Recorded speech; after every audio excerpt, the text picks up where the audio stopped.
जटायु के पतन से शबरी की भक्ति तक, राम का मार्ग किष्किंधा तक। Ramayan series episode 18।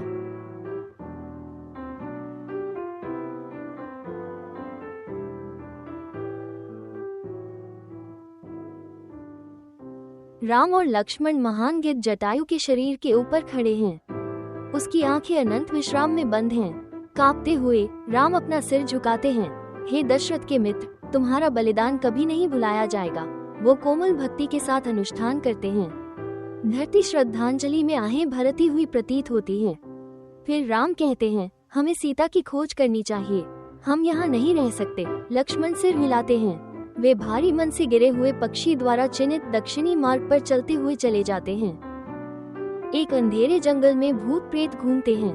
पेड़ों के तने हिलते हैं। अचानक एक भयानक रूप प्रकट होता है। कबंध, एक ऐसा प्राणी जिसके गले में सर्प की माला है और नाभि पर मुंह खुला है, जिसके अंग आकाश और धरती से बंधे हैं। वो दहाड़ कर कहता है, हे राम, मुझे इस श्राप से मुक्त करो।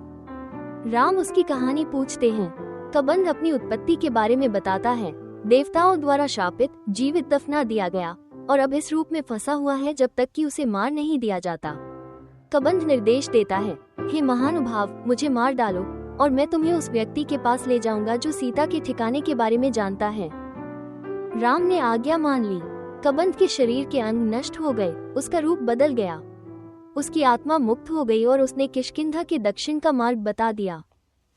कबंध के निर्देशों का पालन करते हुए राम और लक्ष्मण एक साधारण झोपड़ी में पहुंचते हैं। एक कमजोर बूढ़ी महिला शबरी खुशी के आंसू के साथ उनका स्वागत करती है।